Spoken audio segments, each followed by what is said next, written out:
What's up, peoples? How's it going? Early stream tonight, because Jupiter's already setting. And I got a little bit of Saturn, so we're gonna have a quick one tonight before dinner. Hope y'all are feeling well. It's Sunday night, still humid here in Florida. Start at the top. What's up, David? Welcome. Hi, Ellie, and Vesky, and James. This is in Tampa, Florida.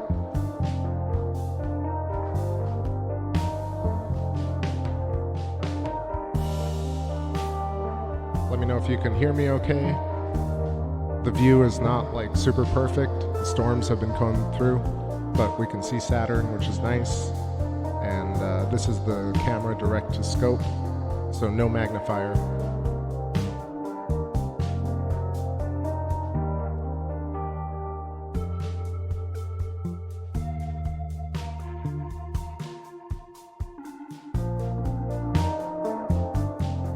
So at like, I want to say 2021, so at 8:21-ish, there's a Cosmos satellite that should be passing really close to Saturn, and I wonder if it's going to be clear enough to capture it.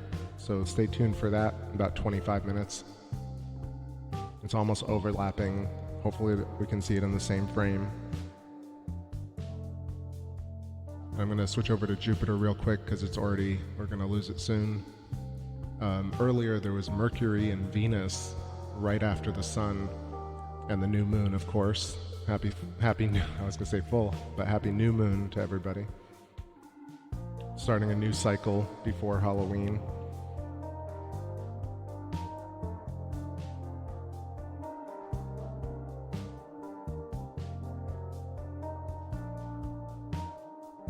What's going on, Genghis Khan? What's up, Rick? Shockwave. I'm home, our Father who art in heaven, a long way out. Now but in the past, very close. David says, the first planet I ever saw live was through an observatory scope was Saturn. The ob was high on a mountain and it was January, one of the cool months here. Saturn's been my favorite ever since. And when I got my scope and I trained it to Saturn for the first time, literally jaw dropped. I just had to call people. It was just like, what the hell is going on, especially seeing Saturn in context. And then Jupiter, of course, like you don't really understand what it's like till you get it in the eyepiece. Yo, what's going on? Shout out London. What's up, AAA, Triple B? All right, I'm gonna head over quickly to Jupes and let this song run. Also posted Race to Space Race today.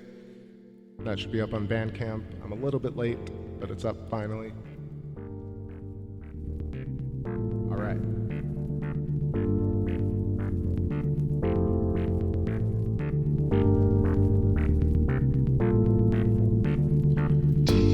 Inside my soul, you keep me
Yo, what's going on? Yeah, I don't know what's going on with the hand controller keeps resetting for some reason. The connection's being a bit weird. I think I got it working.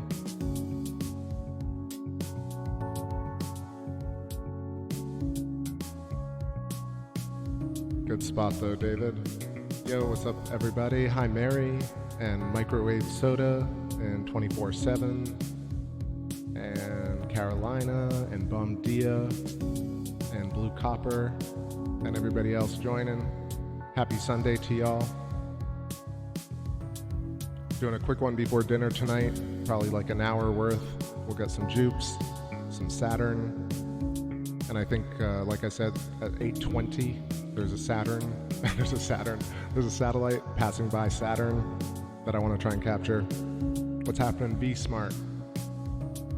TPS fix, hell yeah. Yeah, it's an early one tonight.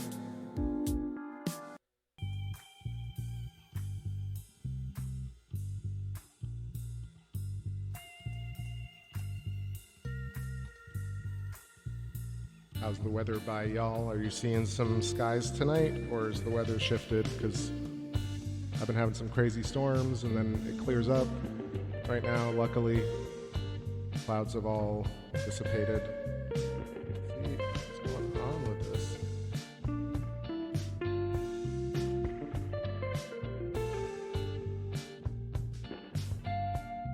Probably needs a new cable.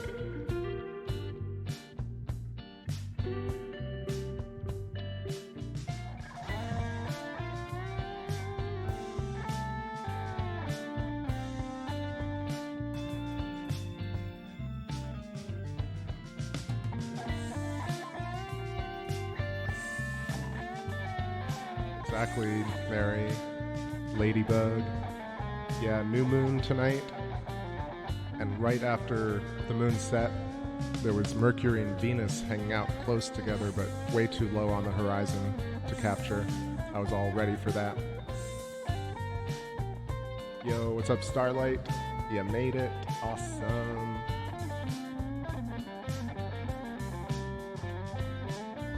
Nothing yet. Just gonna go back and forth between Jupiter and Saturn for a little bit and chill with y'all. With an 8:20 satellite transit, we'll see if that happens. Talk a little bit about the electric universe.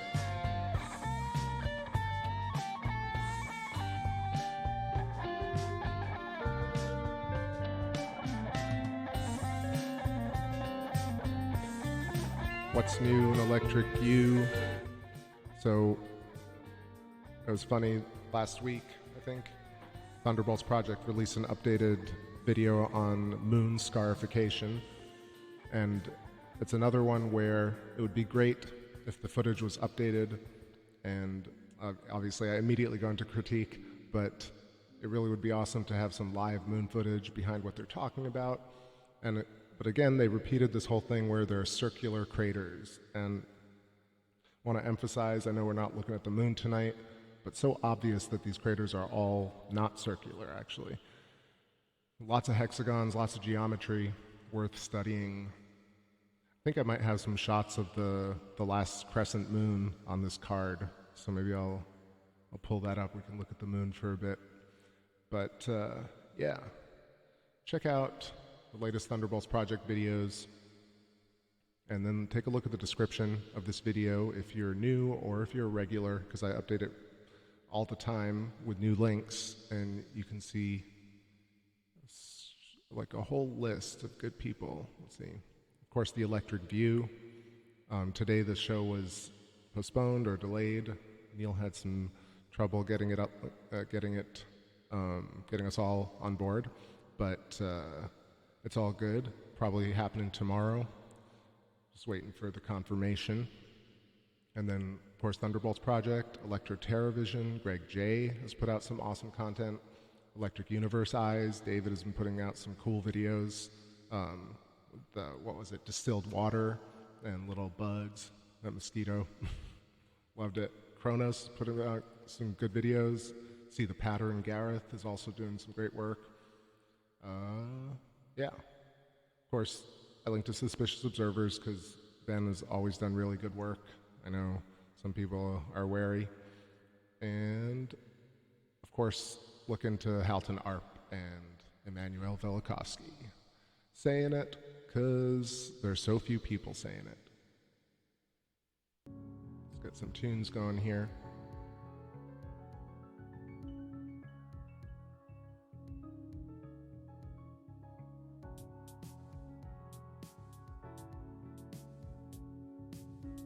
Yeah, and there was the other video by Donald Scott talking about counter-rotation being really caused by Birkeland filaments, Birkeland currents, and how scientists are still baffled and still are using these ad hoc theorems like dark matter to explain things that are actually understandable. The simple reason that popular science will not admit so-called to the electric universe is because it's a product. Popular science is like Tide or Mercedes, and if they ever told you like, hey, there's another detergent or another car, it would go against their best brand interests.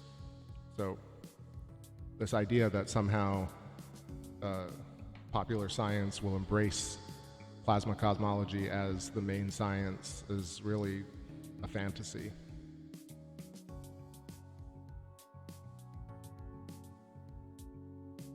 What's going on, Eat? How you doing? Forgive me, the tracking is atrocious tonight, but whatever, I keep setting it.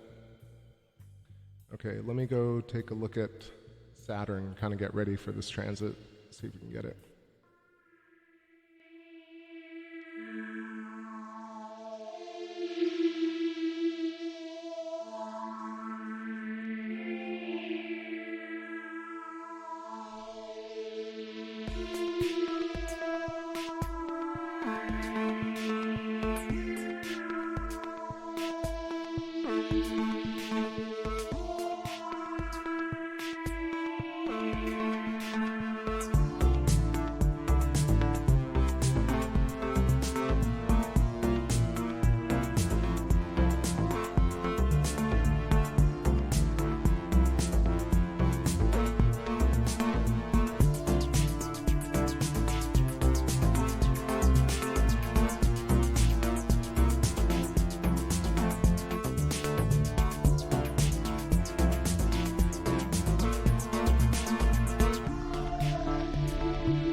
If you want life, don't cling. Let go.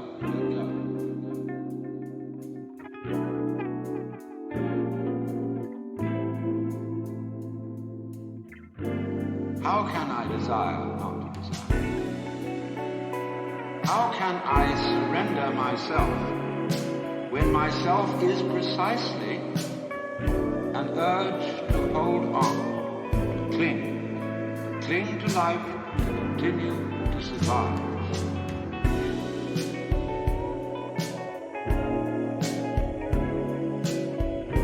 I may be like a person who has a bad habit, as a result of which he is committing suicide. He knows that, but can't give it up, because the means of death are so sweet. The way the world actually is an enormously complex, interrelated organism. People undergoing shock, people locked in the colorless, monotonous corridors of mental existence. If you want life, don't cling. Is that if you are really aware of your own inner workings, we didn't have some campaign to have an improved brain. When you see that there's nothing else, there's nothing else.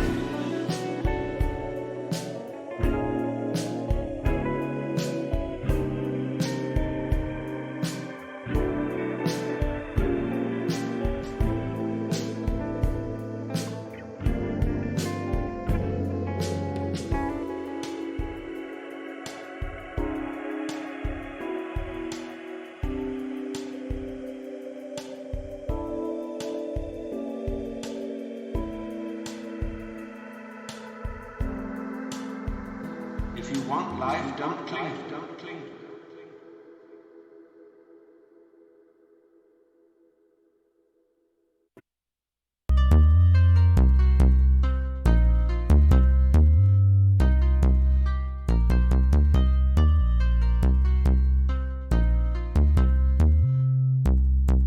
Yo. What's happening, everybody? Just join in. Light Moon and Dragon's Den and Eat. Oh, I said hi to Eat, though. But hi again. Do I believe in the Mercury retrograde thing? Well, as far as I understand it right now, I feel like it's an optical parallax situation, so it doesn't actually go backwards. It's just the fact that it's orbiting at a certain rate, at a certain distance, that it seems to go backwards when it crosses a certain threshold when Earth is moving. So it's almost like being in a car and another car is moving, is in a parallel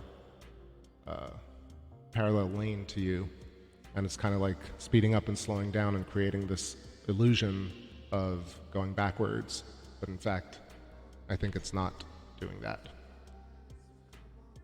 Even though the Ptolemy,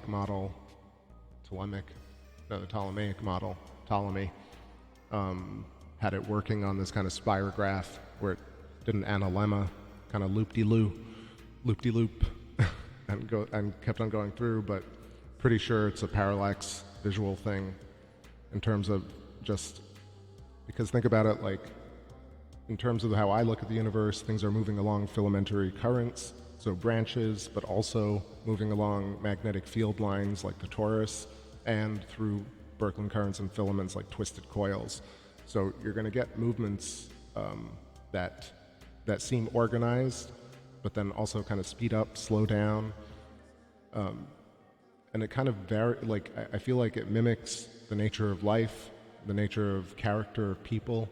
You know, you'll have 90% of one and 10% of another. You have 60-40. You'll have 50-50 sometimes. That whole perception of things is, I think, density, pressure, and, you know, the location in space.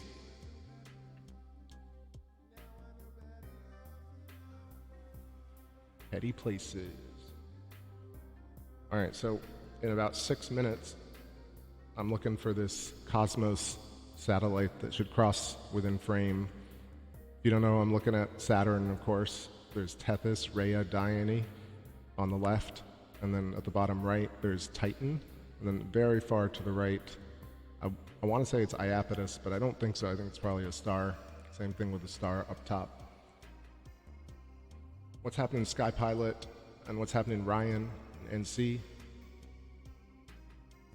Eat All Your Fish says, so it sounds like retrograde can't be real if it's not really retrograding. I mean, look, I could be totally wrong, but somebody explained it to me in a way that made sense, and I've definitely seen things like that in reality where, you know, like running on a track or even creating like graphics, you can see that you can basically make two things go in the same direction and have them run at the same speed, and then just slow one down and it'll look like it's going backwards, but in fact it's still going in the same direction. Does that make sense? That's what I think is happening. So Mercury and Earth are getting to a point where when you look at Mercury, it seems to go backwards in terms of like taking a picture of it every day. and it gets to a point, you take a picture and then it turns backwards, and you're like, holy shit, that's Mercury retrograde. This is honestly how I understand it. And then over a certain period of time, it kind of corrects that, where it kind of gets back into alignment. But I think that's what's going on over there. What's happening, Joe Salamoni? How you doing?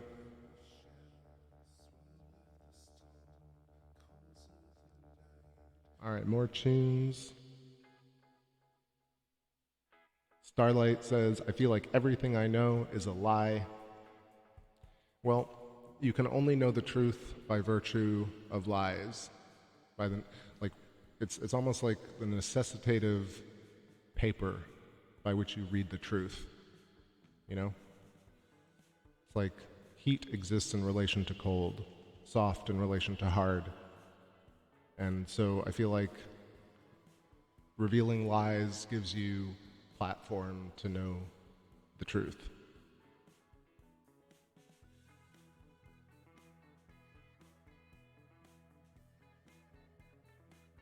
So embrace it all is the dig it.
Still waiting.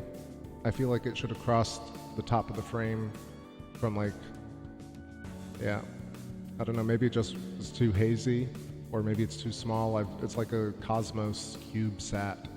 So I just noticed it because when I was doing like the kind of speed through of what the planet movement was tonight, you could see this little satellite kind of going right across Saturn.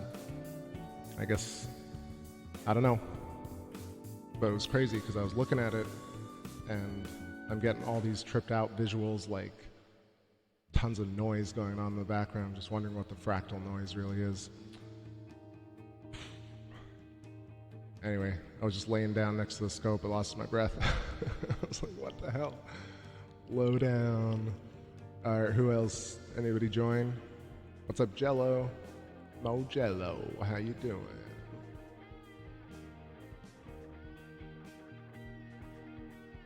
What's up, Gary Gorilla?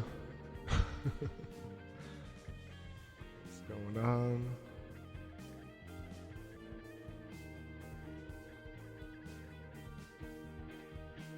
Yeah, the little time window has passed. I'm just looking here for one more second to see if there are any other transits that I can look for.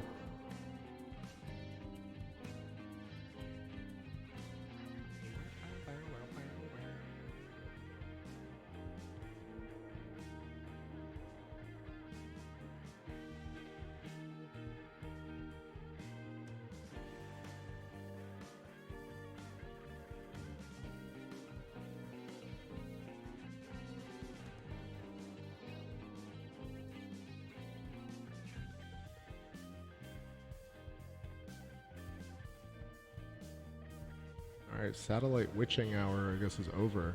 Not seeing anything within the vicinity. I could try and do some deep sky objects, but let's see Jupiter before it sets. Get some Galilean moonage.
up, everybody? So, Jupiter is already behind the palms.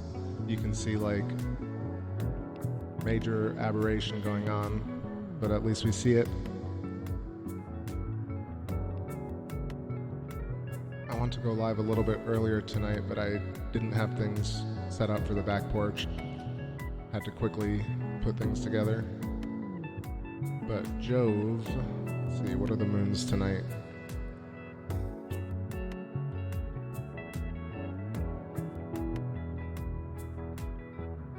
You can barely see it, but the bottom right, Ganymede.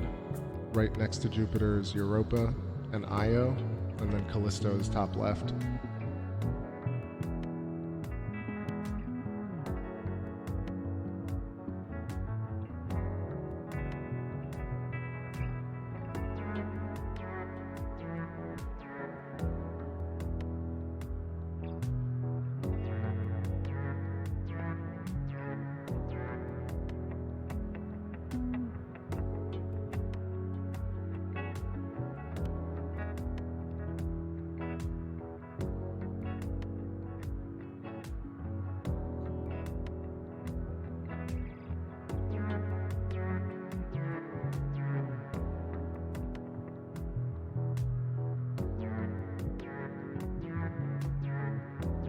Now, come on, you guys, you know what I mean.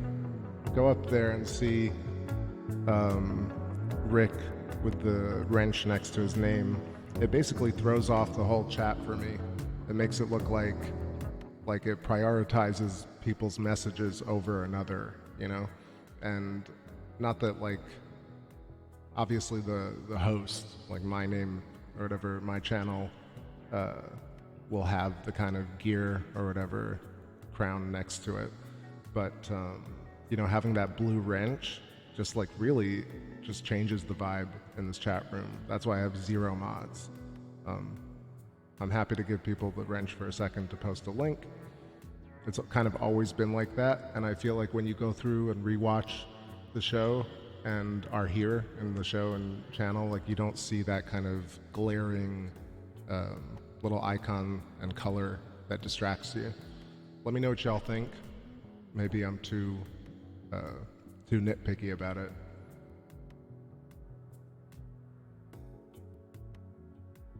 It also generates like a kind of vibe where somebody has the power to kind of silence someone else almost anonymously. It's like way too much power, I think. The whole point of being online is that you're trying to get away from systems like that. Or at least for me.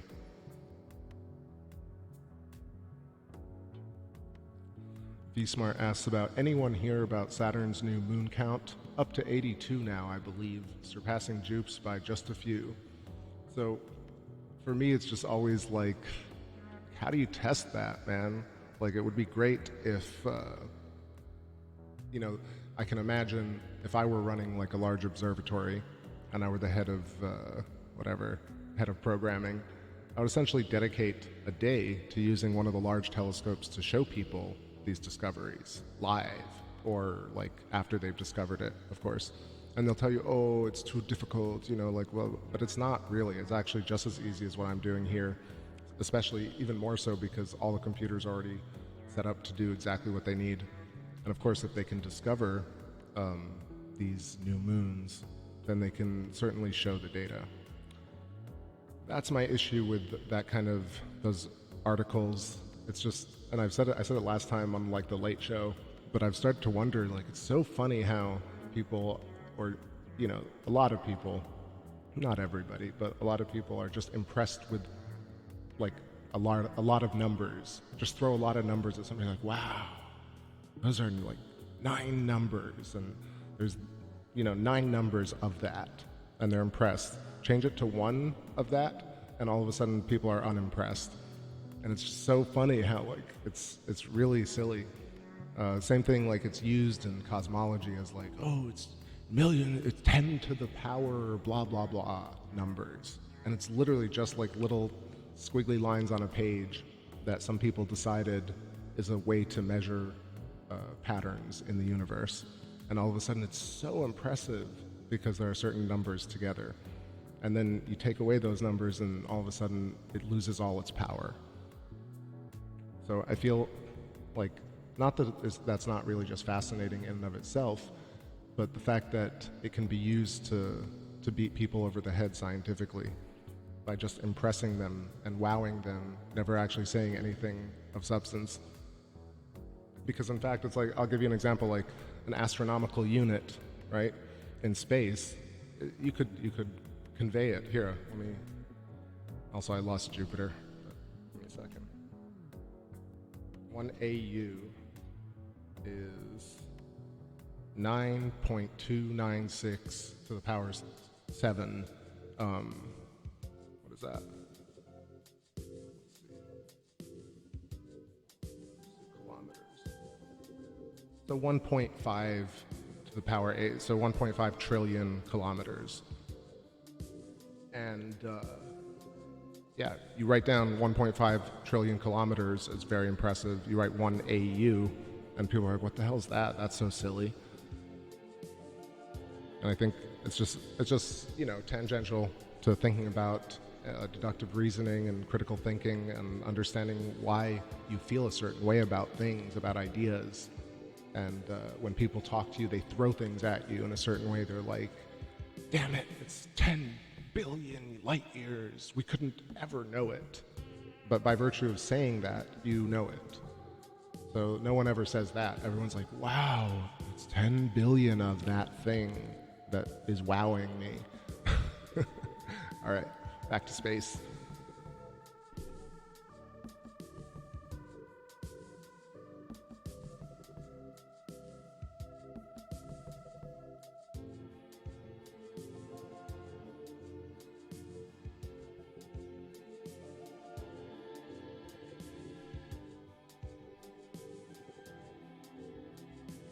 All right, jump back to the chat.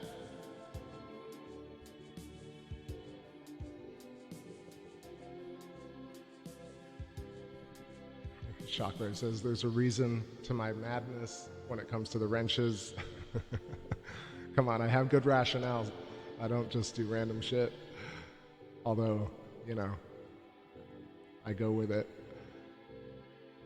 We're all cool here, I know that. That's why we don't need no wrenches wrenching each other.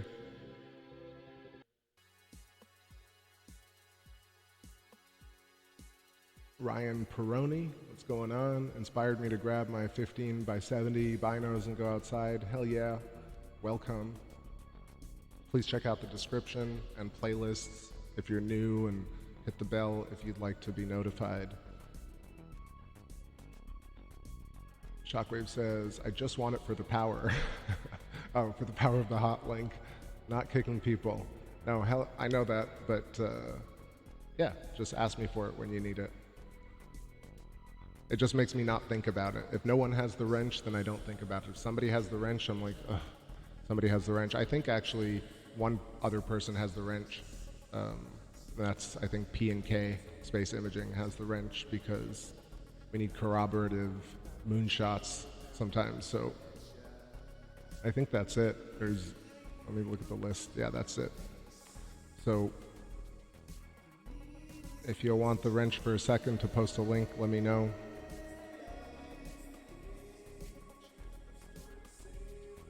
All right, Eat says, imagine being able to play with one of those mega scopes like Hubble. You wouldn't see me for a year. I'd be looking everywhere. Yeah, I'm definitely interested in seeing what those setups are like. But man, who knows if you'll ever really get to play with those. I mean, not just that. You have like the X-ray telescopes like Chandra, and you have the VLT, the Very Large Telescope. You have the Array, the VLA, so like you have a bunch of radio spectroscopy, and you can read different signatures and match them to objects. Like I would bet that a lot of these moons that are being found are through radio telescopes, not optically. But it does bug me that just generally in cosmology that we can see so far, but also we can't see small things close to us, even though I understand what that really is, but it's just fascinating. The idea of focus focus distance, focal point, resolution. I think ultimately within the electric paradigm, it's a gradient fall off of perception. So vision has its own spherical onion skin magnetic layers, and ultimately you can only see to a certain point before it fades out. And in between these certain layers, you get focal points that are almost the pressure density between two magnetic poles. So I think that's how it works, but just hypothesizing.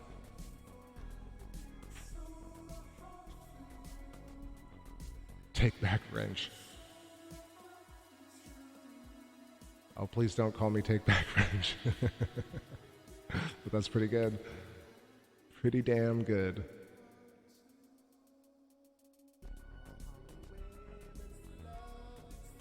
All right, I need a little break, stretch the legs, play some tunes for y'all over here. Let's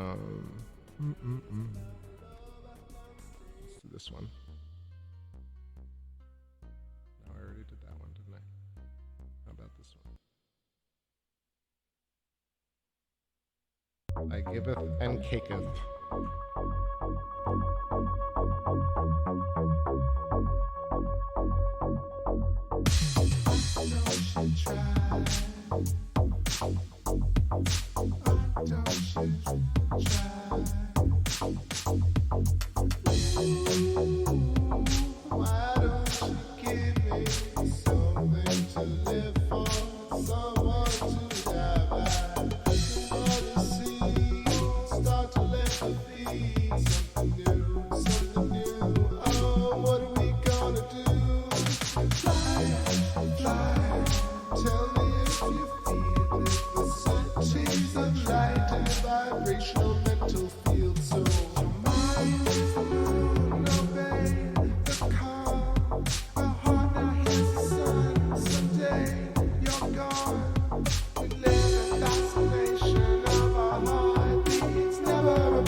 What's up?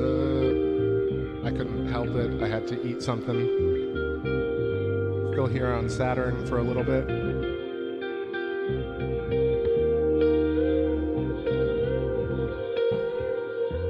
Had some nice enchiladas. video. Some green sauce. It was good. The last coffee. Still early, y'all. We grooving. What's up, Michael? Welcome, buddy.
Ever do a green chili? Which type?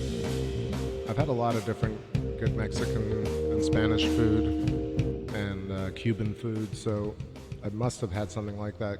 I'm not sure. Is it a like poblano or a different type of pepper? They're escaping me right now, but I can look up a chart.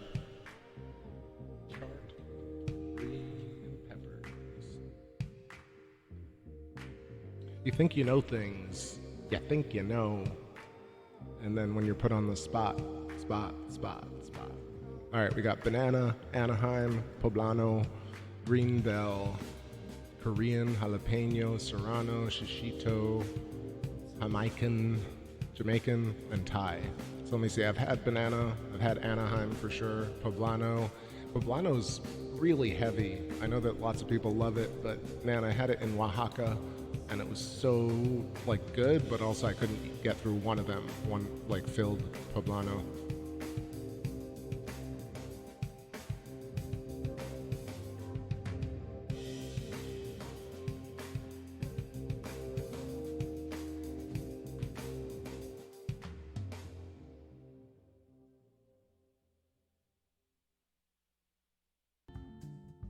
Oh, green chili. Okay, I'll look it up.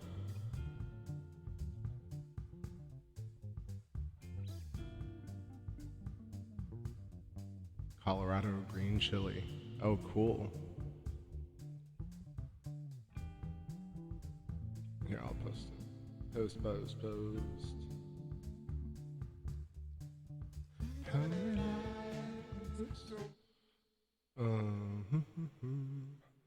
How about something from a different era?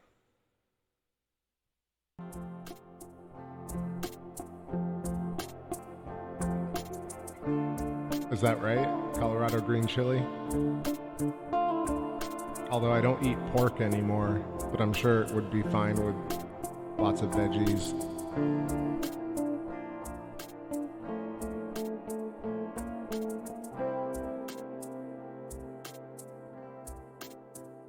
I'm gonna save this and I'll try it maybe. Maybe I'll make it for Thanksgiving. I always try and do something new on Thanksgiving, change it up, because I don't eat turkey anymore. Green Child's in space. Voodoo Child.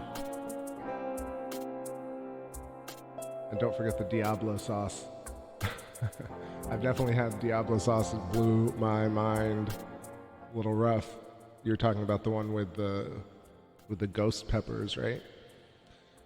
All right, so banana definitely had Anaheim, poblano, green bell, of course. I haven't had Korean. I've had jalapeno, serrano for sure, tons of shishito, and Jamaican. I haven't had Thai green pepper or Korean green pepper, although I think I've seen them. I've probably had Thai. I put in tons of dishes, so almost all of them. I'm sure there are more. They're true aficionados, pepperheads.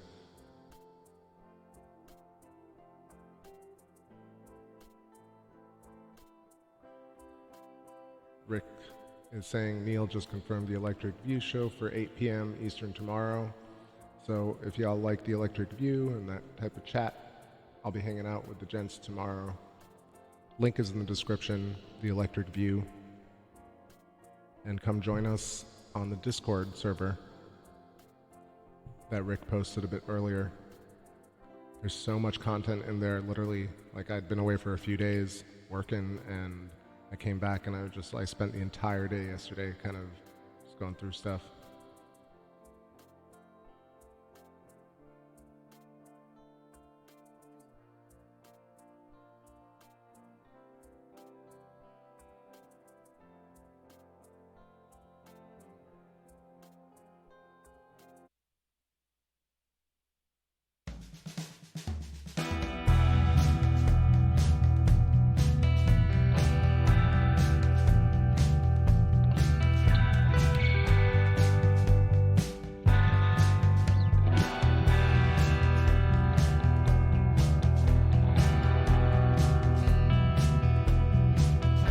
Drop in the 2x. Let's see if we can't get a bit closer.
Just shooting through some old tunes here.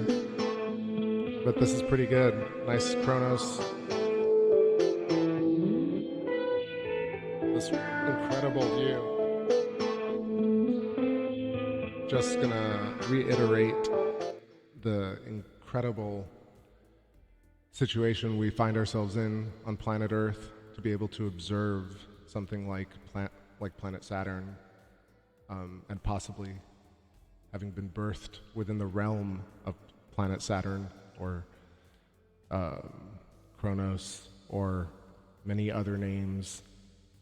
And mythically, it's great to know that our ancestors were actually doing something that we're continuing the tradition of.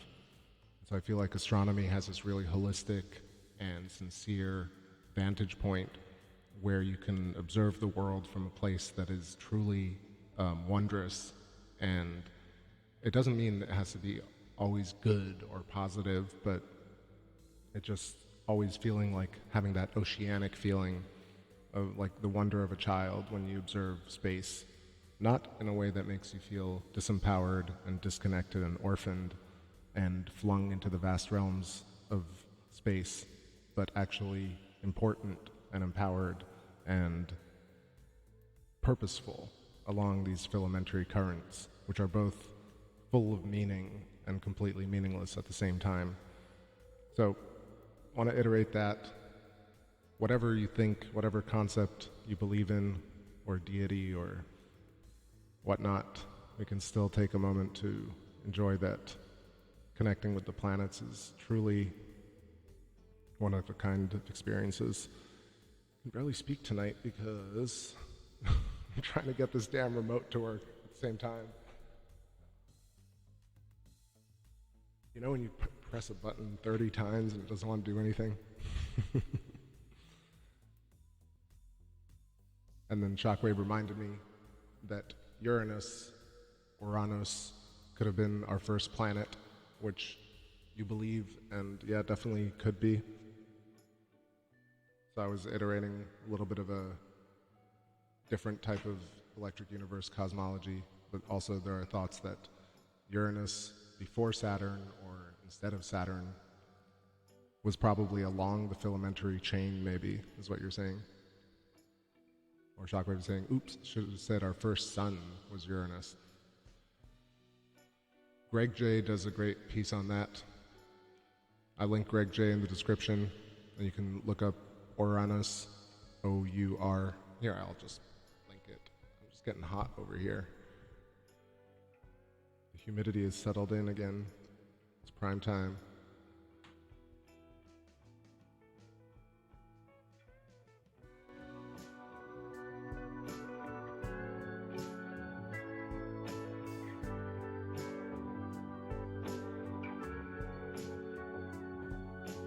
Yeah, I changed the batteries recently. I don't know.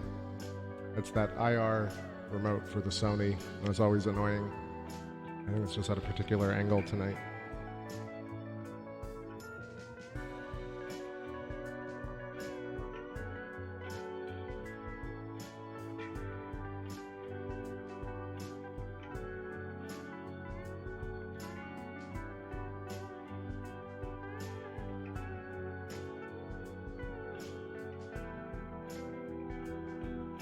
The drift is real. The drift is damn real tonight. I don't know what's going on. I think maybe just a screwed up alignment, or the controller is just not. It's like throwing it off a bit. I'm gonna let it settle. You can hear my brain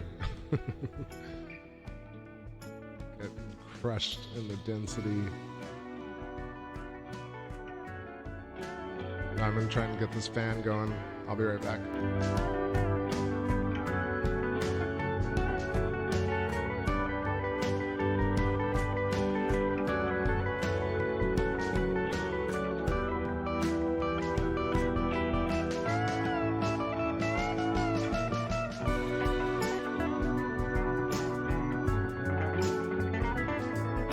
Yo, what up, Chris Kelly?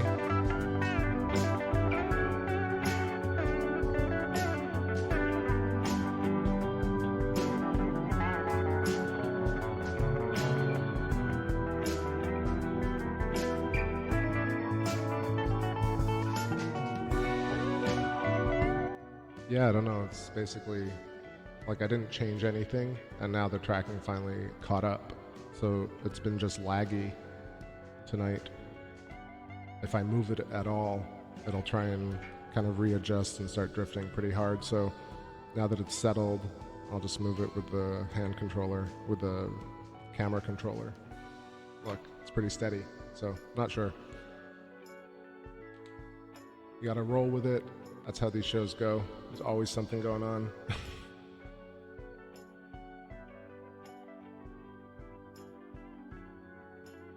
Yeah, also this 8-inch Nexstar has seen better days for sure.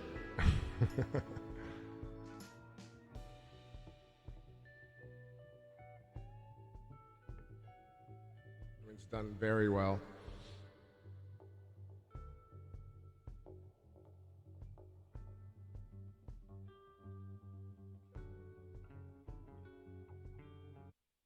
All right, let's pump up the mood.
think it's this idea that I keep returning to.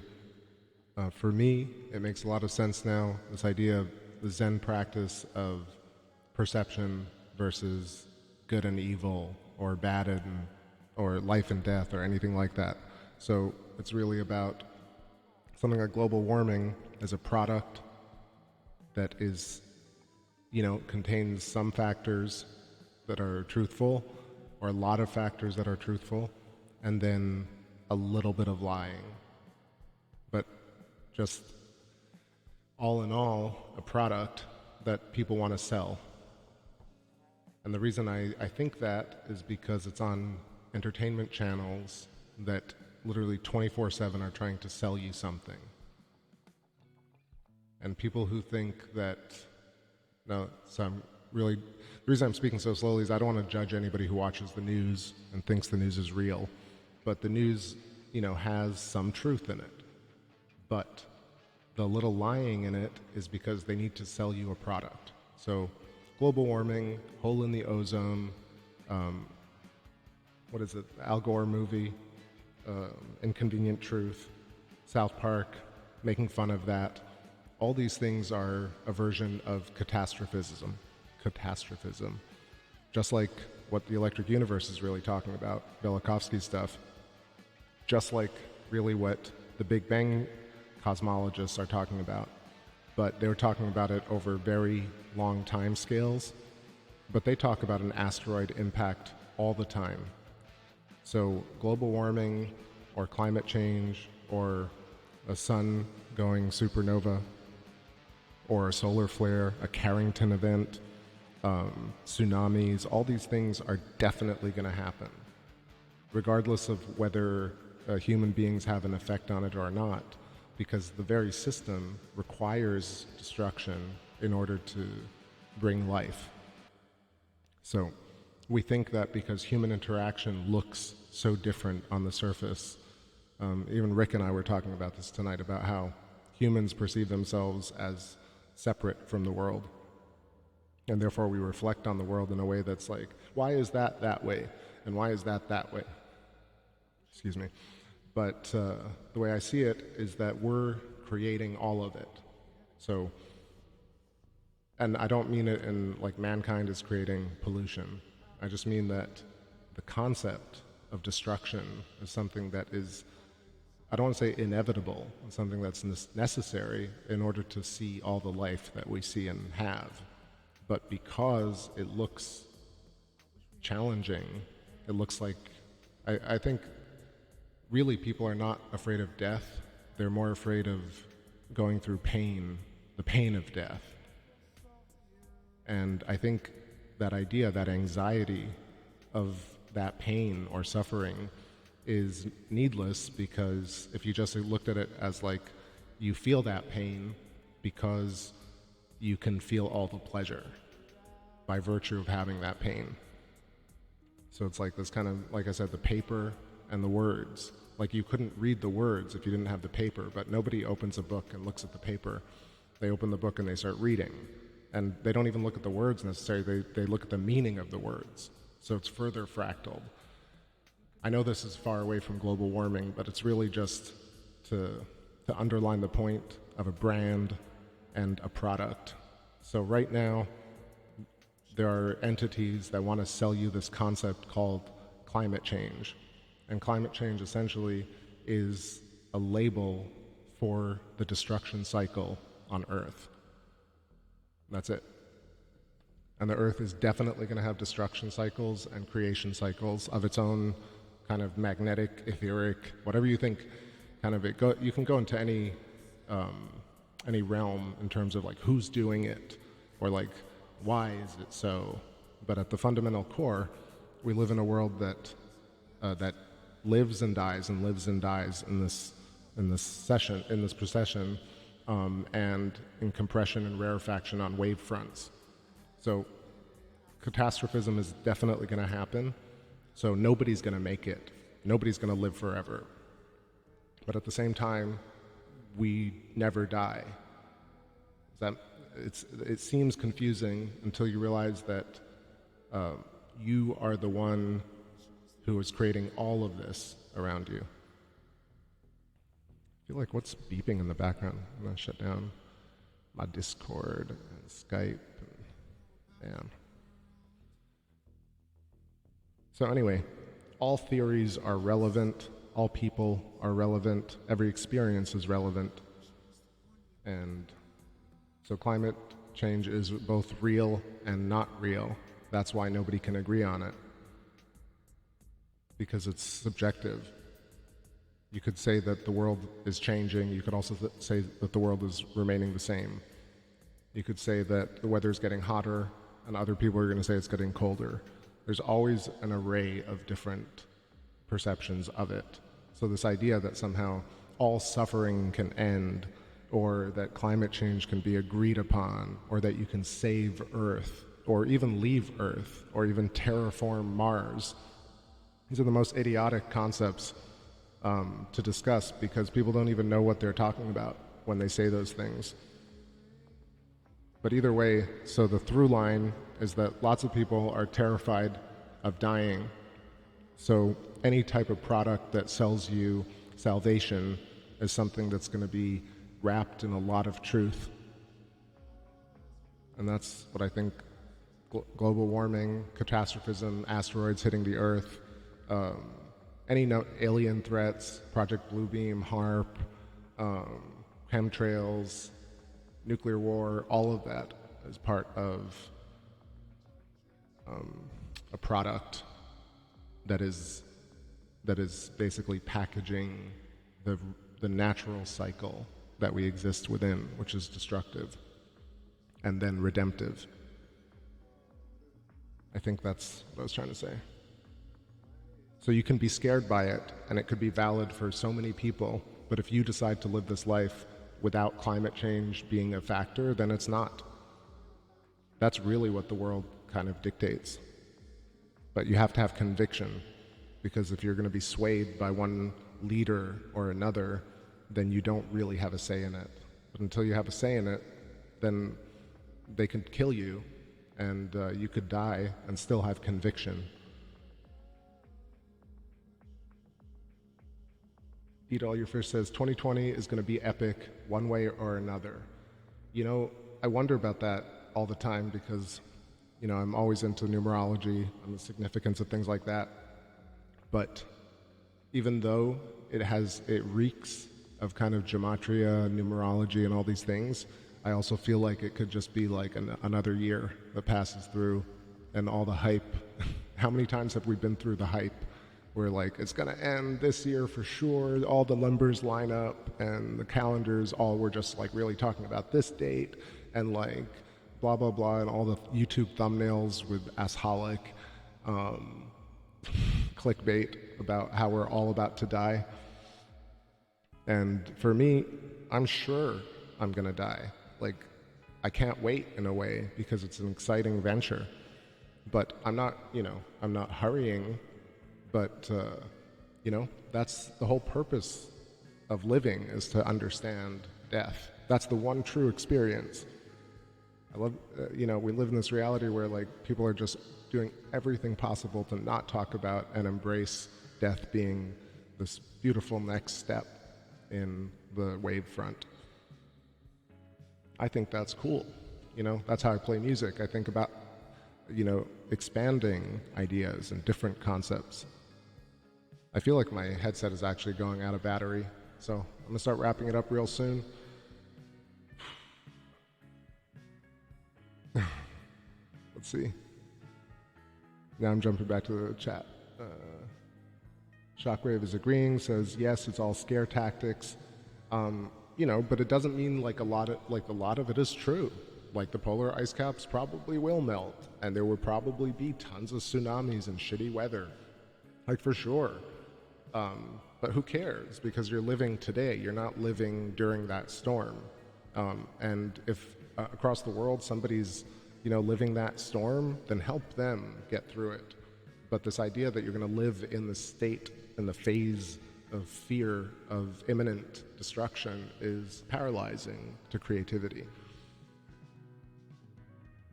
Starlight says, so you guys don't believe we're causing any destruction to the planet?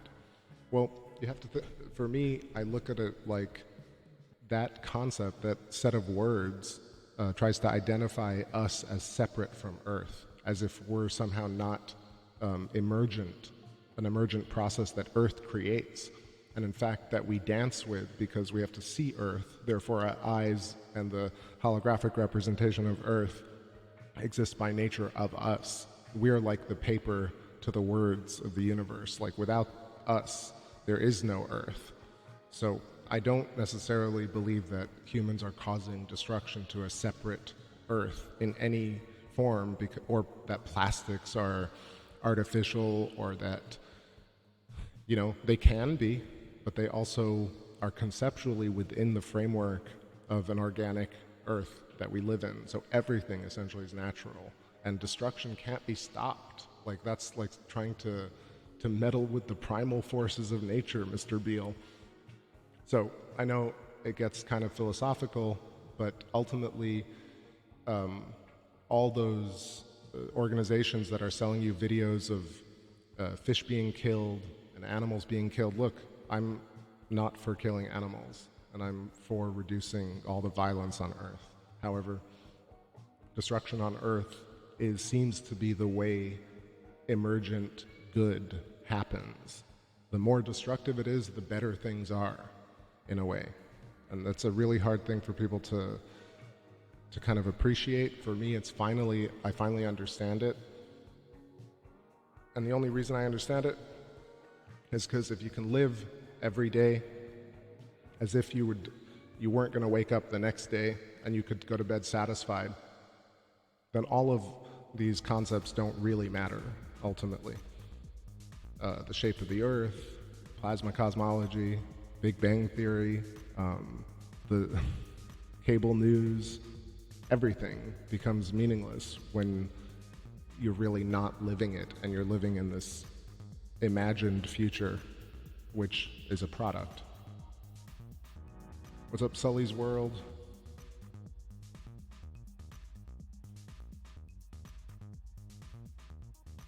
So Fantasy Ecstasy, I'm getting some people talk to me about how, well, okay, let's go through this because I'm curious. I'm interested in having this conversation. Let's see. B-Smart says, whoa, whoa, whoa, I just came back to climate change as a fear tactic by Big Brother. I love it, lol. Genghis Khan says, but if you've got enough naivete and you've got conviction, then the answer is perfect for you. Bad religion. Light Moon says, it's a year for 2020 clear vision. That is, I think about that too, but who coined that? Who coined 2020? Or who thought of inducing the concept of 11/11 into the popular meme culture? These things you have to kind of trace back to a root of, like, did you introduce that? Otherwise you have to rely on other people's stories. So maybe 2020 is like hindsight 2020, but if you really think about it, where have you heard that? Mostly on the political trail. Politicians use things like, in hindsight 2020, we couldn't have not invaded that country because hindsight 2020. And then your optician uses this idea of 2020, but it could easily be 50-50 or 70-70. Like, it's an arbitrary measurement, so it happens to coincide with a date, like an arbitrary date that we give a certain period, a moment in space and time, and whatever you consider this nexus of the three-dimensional space which we live in as time. So I don't know. Y2K was such a letdown. 2012 was a letdown.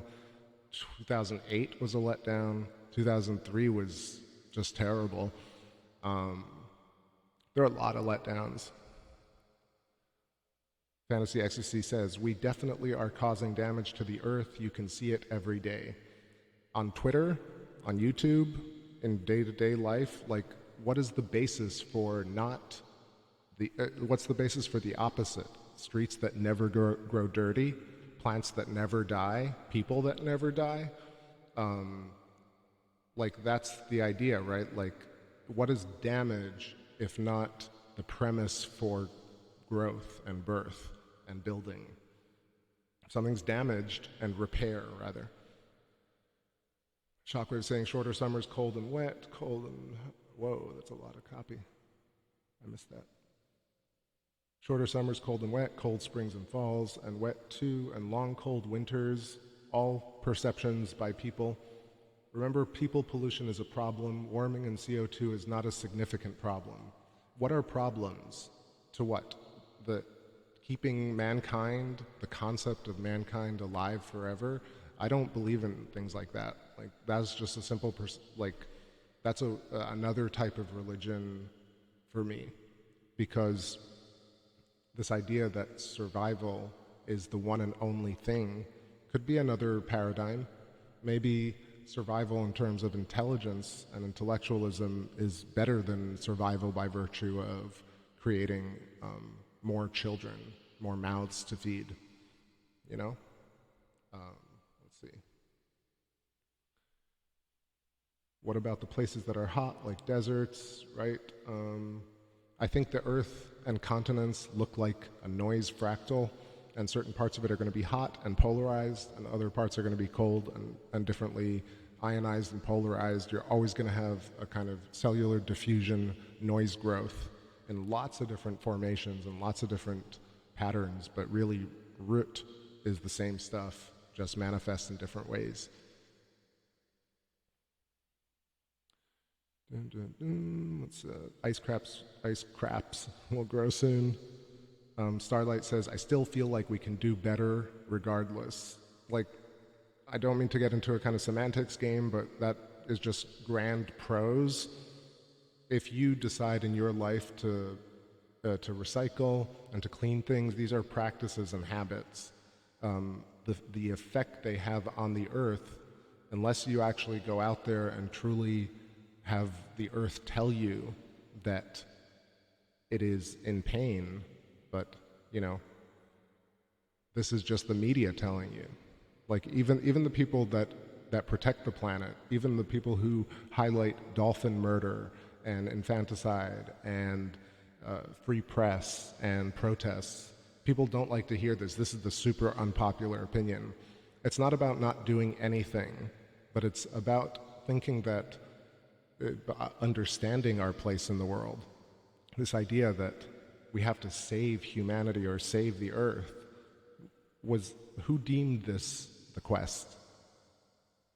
And how is it a quest? It's a double bind, because by virtue of existing, destruction has to exist. So how can we save? No one, this idea of living for, what is the goal of saving planet Earth or saving mankind? Why not save animal kind or bacteria kind or just plants? Let plants inherit the Earth. What's so great about humans that we feel obligated to change other people's behavioral patterns, not your own?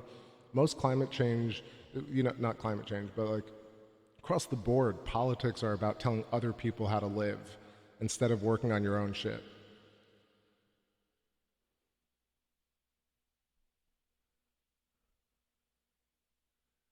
But really, I'm not trying to give everybody in my chat room shit, but like I give myself the same sort of mental kind of check of like, look, if I want to be a person on a quest of saving planet Earth, then I will be that person and I'll enjoy it. But I'm not going to try and drag people into this thing kicking and screaming and tell them they're shitty if they don't believe what I believe. And then two, I personally, you see the output that I do. I care tremendously about space. I care tremendously about Earth. I don't care tremendously about the effect of mankind on Earth because we are of Earth. Earth is perfectly fine with us because we exist. The simple answer is we exist. We don't not exist. So this idea that we're destroying Earth doesn't make any sense because we just came along. If you really believe any type of history, even EU to Big Bang Theory, at least we've been around for 10,000 years. So any one of us in this chat room hasn't been around for more than 80 years. So you have 80 years of knowledge. How much do we really know about destroying or saving Earth to say definitively that mankind is having an effect on the planet and imply that we're harming it versus saying mankind is saving Earth every day? You could easily say the same thing. You could say mankind is saving Earth every day. And people will be like, wow, that feels really weird. It tickles my inner brain because I've never heard someone say it. imagine taking every article on Twitter that's negative and putting a positive spin on it. Think about it. And what would happen is after a couple of weeks, people would be like, oh man, things are okay. I'm gonna just get back to my family and hang out for a little bit, and people would relax, and death rates would go down, and people would stop worrying about shit. Take every article that you see about like 25 dolphins slaughtered today. And the flip side is that new dolphin species discovered on the Galapagos breeds in tens of thousands and also looks like a tree because they've merged into trees. Shit like that is actually happening on Earth. If you look at a lot of things are happening on Earth where there are prodigies, musical prodigies. There are kids now who are 12 years old who know more about music than you can possibly imagine, and music can really change the world. You don't see articles about that. 10 musical geniuses born and not invited to The Voice, where they're going to be packaged and twisted and turned into reptilian bots. So Starlight says, is it necessary for us to throw cigarette butts on the ground? So you don't throw cigarette butts on the ground, but who are you to tell another person not to throw cigarette? Maybe their experience in life is to throw cigarette butts. So then you have the choice. You can go and talk to that person.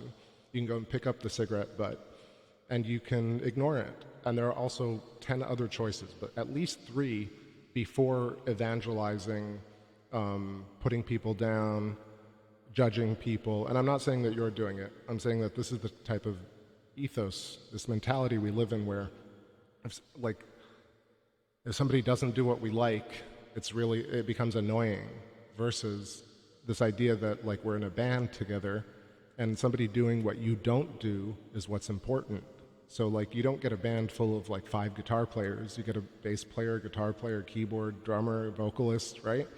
So it's like saying this guy comes in and he's like, I'm a vocalist. He's like, yeah, no, but you should play guitar. And then the other guy comes in and he's like, I play drums, but you should also play guitar because I think guitar is going to save the world. You know what I mean? I'm trying to make a stretch analogy here, but that's sort of what it's about. Like, it's because the media emphasizes differences in order to make you feel insecure, in order to sell you products more easily that will save you. So every product is salvation, whether it's Tide or Coca-Cola. Tide is salvation from dirty clothes, and Coca-Cola is salvation from thirst. And Iron Man is salvation from Thanos, because people think that Thanos represents a government that is willing to wipe them out. Instead of thinking like, this is idiotic, I can make my own carbonated drink, I can make my own food, and I can make my own content. And that's really the simple answer. So if you want to save the world, that's your quest. But the idea that everybody you know and everybody you see has to do the same thing doesn't make any sense. If they happen to, that's great. And if you happen to want to convince them, that's also great. But the fact that they don't is great.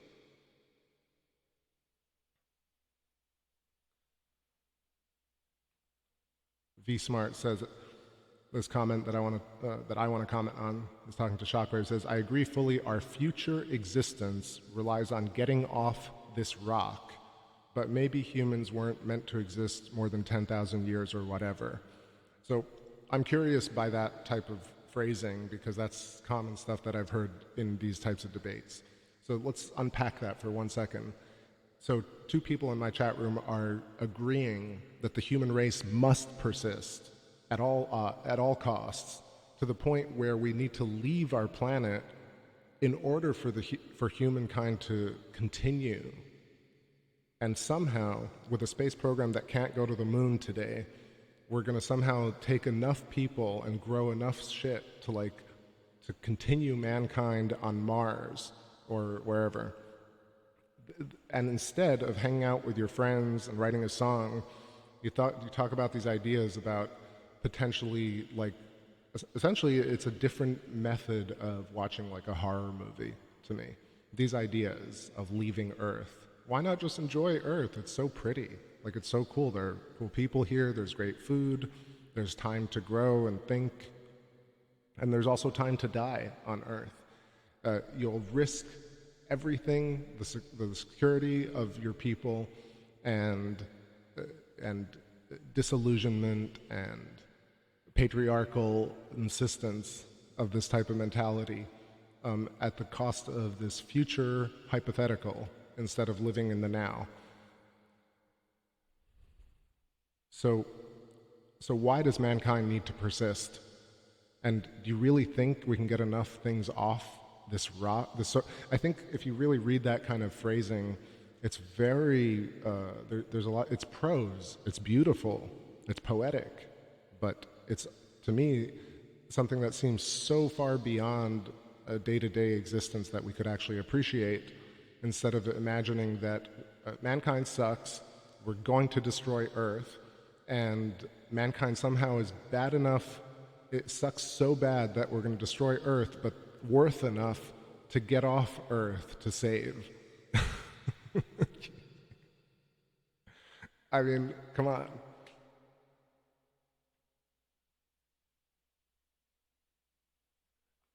Am I stretching something, Michael? What am I stretching? Let's see. Reptilians are tricking us all. Humanity has to leave Earth and spread out into the cosmos if we want our species to survive being wiped out. Like, do we? Why? What's so great about mankind if we're willing to destroy Earth that everyone is so worried about? Really, everyone thinks that everyone else is destroying Earth. Even good people who don't judge others are so ready to judge anybody for giving into a product. Basically, it's like saying, oh, I don't drink Coca-Cola. Oh, you really should drink Coca-Cola. Mankind won't persist if we don't drink Coca-Cola and leave this empty bottle of Pepsi. You know, it's really just like that for me. Simply because I've seen 5 cycles of people vote in elections that are completely run by a corporation, and people keep voting. So do I trust those people, or should I trust my own 2 eyes?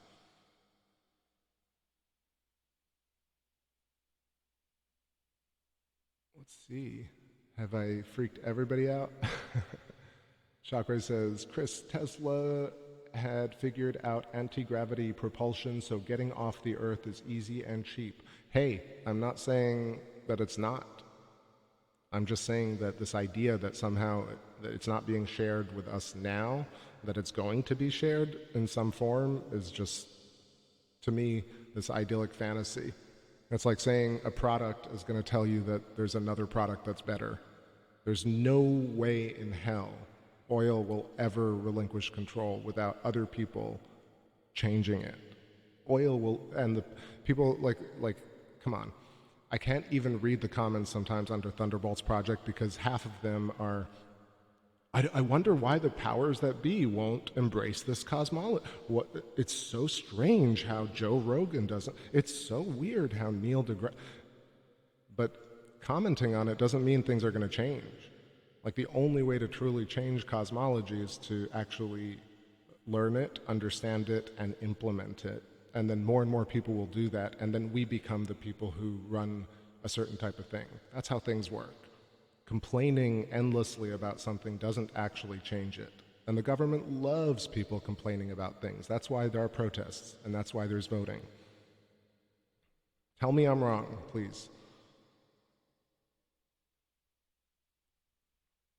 Massive comet could cause a huge problem for us.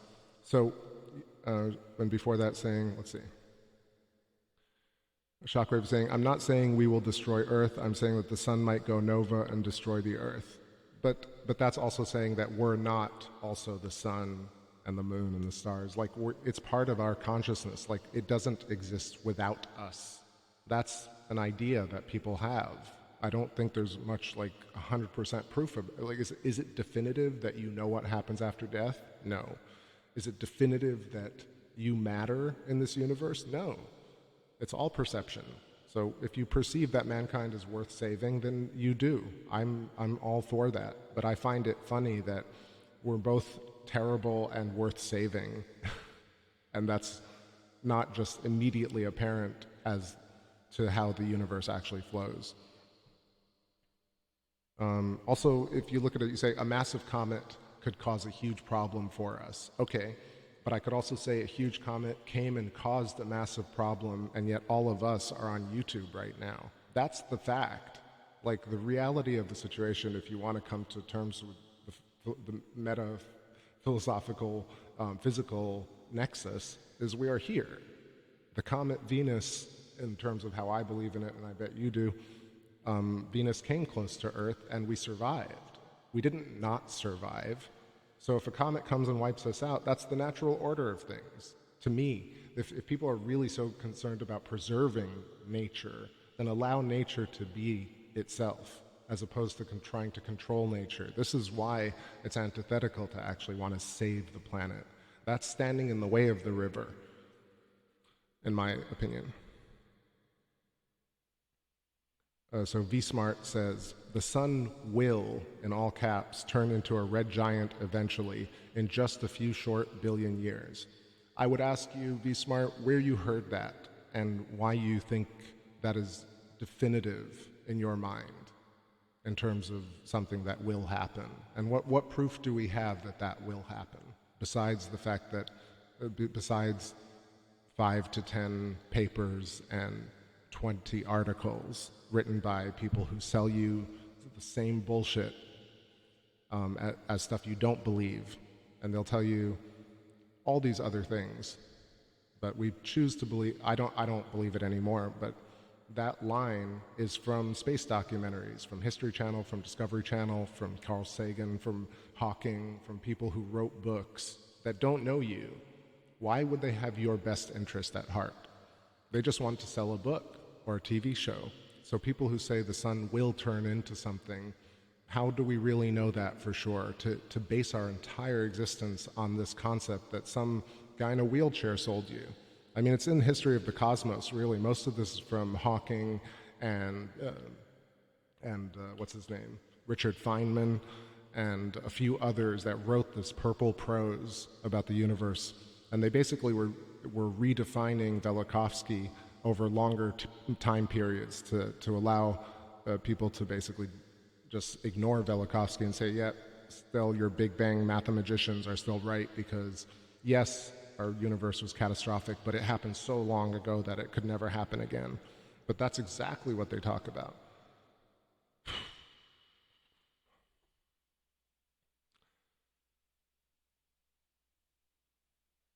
All right. Anyway, so I know I've been like kind of commenting sharply on people's comments. I don't mean any offense. I'm just kind of going with it and like spitfire. Now I've worked up a massive appetite and Saturn's drifting, so I will let you all go and digest everything I said. I know I've been talking a lot. So I think the only thing to wrap it all up nicely, for me, it's about understanding death and the next step in life. And then being able to die when you go to bed at night. If you can have a satisfying day, that's enough. It's a very simple goal. It doesn't matter. It encompasses everything all at once. Whatever you deem satisfying becomes the day.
All right, everybody. So I appreciate it. Have a great rest of your night. And I'll try and catch y'all maybe tomorrow for a little bit of planets.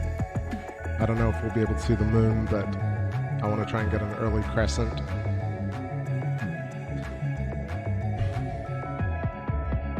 I appreciate all of you, all of y'all. Eat all your fish, be smart, light moon, shockwave, Ellie Win, starlight spectrum, and duplicate, thank you. Michael Wise, Mary White,